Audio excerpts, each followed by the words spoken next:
We are about to hear Cormac McCarthy give his opinion and thoughts on a classical education. And then after the clip, we are going to have a small discussion on how to nurture a classical education in 2022 and why no one cares about a classical education anymore. So on this channel, I am launching a ton of new free series on Cormac McCarthy, chapter by chapter breakdowns of his books, a big series on Cormac McCarthy and nature, on his writing styles, on his literary influences. The list goes on and on. So if you guys are interested, obviously subscribe to the channel. I will see you guys in some other videos, but let's hear from Cormac now on education. I don't think people are educated the way that they used to be. I know Churchill, after the war, when Churchill was kind of at loose ends, he was interviewed by someone that wanted to know what are we going to miss in this new world? Right. And the thing that first occurred to him was a classical education. Right. He said, it just makes conversation. You can just mention a name or an idea or anything, and everybody at the table will know exactly what you're talking about. And Churchill said, he said, we're going to miss that. And he said, we already miss it. Yeah, I noticed that, visiting the J.P. Morgan Library in New York, and you go to his library, and what's on the shelves?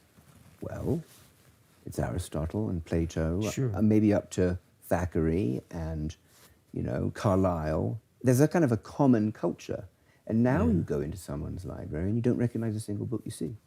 So it's much more, it seems more...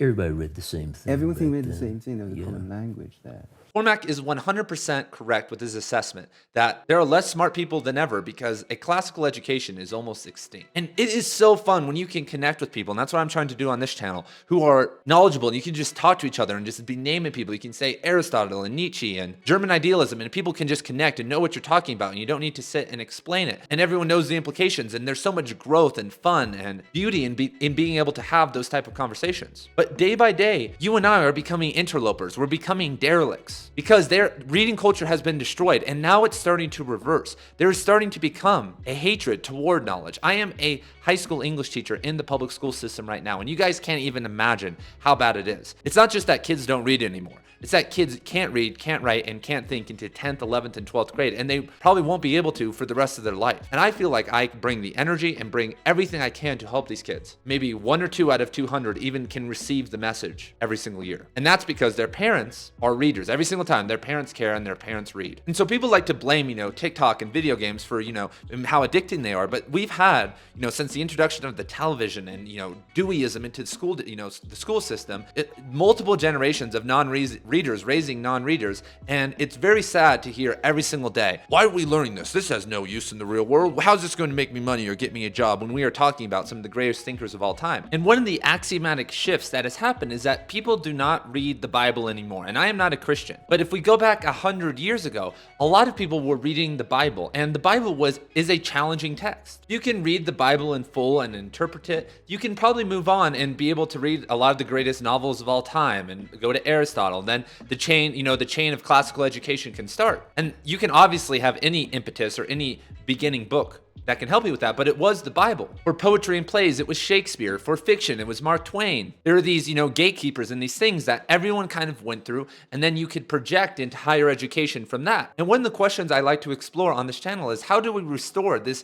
literate utopian reality? Because we are existing in a post-literate reality right now. And it doesn't seem like we can make change to the education system because it's locked down with governments, funding, teacher unions. Homeschooling won't work because most parents, even under the threat of death, wouldn't read or care about their kids' education. So the last option is that we have to capture people when they are adults. We have to enter the knowledge wars or the entertainment wars. And we have been, the publishing industry at large has been doing a terrible job at this because reading is almost becoming obsolete now. The barbarians are at the gate. The city has been surrounded. They have the ladders are coming over. The siege has started. And we are saturating the market with a ton of crap books. The meritocracy in the publishing industry has crumbled. We should be slowing down and having large amounts of people read the best type of books. Read the Cormac McCarthys, read the Toni Morrisons. Why are we enabling hack MFAs and other random upstarts to ruin the community? Because other than like Harry Potter and Twilight, we have not had any unifying books in the last 15 or 20 years. We've had no unifying authors.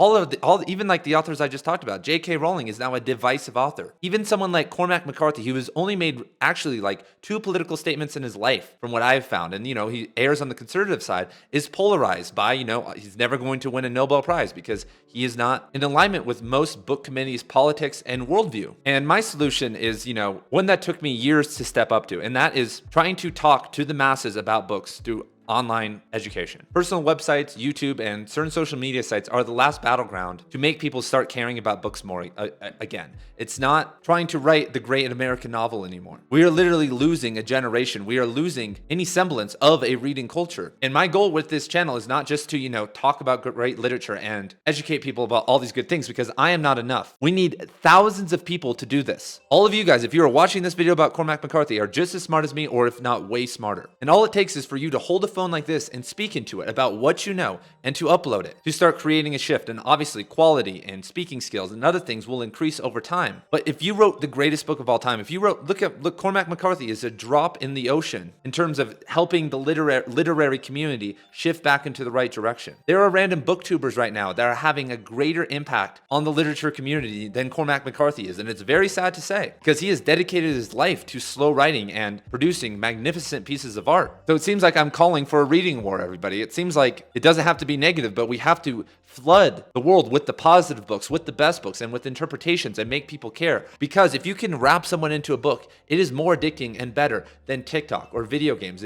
Because it connects with life, it connects with reality and with nature. And if you can get people in that zone, you guys have experienced that growth. You know what it is. It is great. It is a part of a wholesome and holistic life, reading and knowledge. But it's such a paradox and such a catch-22, because the type of people who read and spend time in nature and do these things are people who hate technology, people who don't want to sit in front of a camera and learn how to edit and buy microphones and do all this. That's who I was for many years. I was, heading for a PhD. Here I am. I'm going to be a professor and be able to talk about these things with students who care. And I realized, though, that nothing would happen. Now, I knew Cormac McCarthy scholars. I knew some of the best scholars in the world. I remember I was in a Tolkien class with one of the top Tolkien scholars in the world. And I felt like I was the only person in there listening, or the only person who even knew how magnificent this professor was. The university system is dead. The public education system is dead. The publishing industry is dead. It's basically up to us to let reading live or die. We have to be the bodhisattvas and help drag people back into a classical education by speaking. If you don't want to speak, you can write. If you don't want to write, you can create art. You can speak without video. You can help people who are doing these things. If you're not the type of person who wants to be on this, then you can volunteer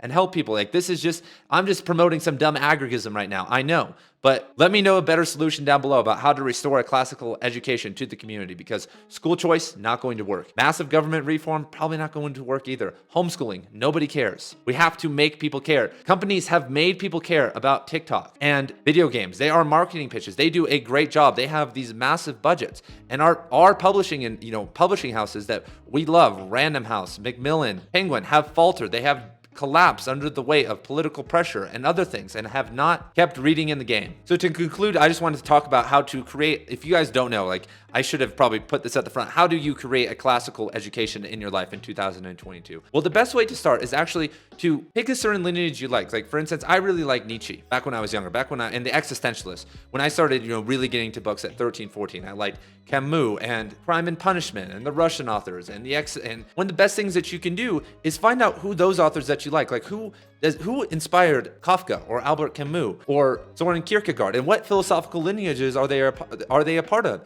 And then you can follow those back. And that's what I did with Nietzsche. So, I really like Nietzsche. So I looked back and I was like, oh, wow, it kind of went Heraclitus, Spinoza, Nietzsche, Schopenhauer, and then we kind of get to psychoanalytic thought. So I kind of went down that whole line, but along the whole line, suddenly I'm like, oh, wait, now I have to read Plato and Aristotle. If I want to understand Spinoza, then I need to understand some Jewish philosophy more. And, it kind of never ends. And eventually when it putters out, you will have read actually a wide variety of things and then be able to attack another line, Also Heidegger, like I said, there's so many, like the Nietzsche line goes to Heidegger and then to postmodernism. And you can go down one of these lines and spend years doing it. And then if you think about it, if you spend like a year or two on the line that you really enjoy and pick the ones you enjoy, like if you don't enjoy logic, then don't go read Wittgenstein and go down that rabbit hole. If you don't enjoy non-Christian thought, then go, read Aquinas and Augustine. And, there's so many different options for us to read. And that is my main recommendation on how to create a classical education, because you could the main the obvious recommendation is just read all the classics, read Mark Twain and Emily Dickinson. But that's a very easy way, especially as a solo reader, to get very bored, because if you aren't interested in that lineage and you have no context and you're just trying to pick and choose,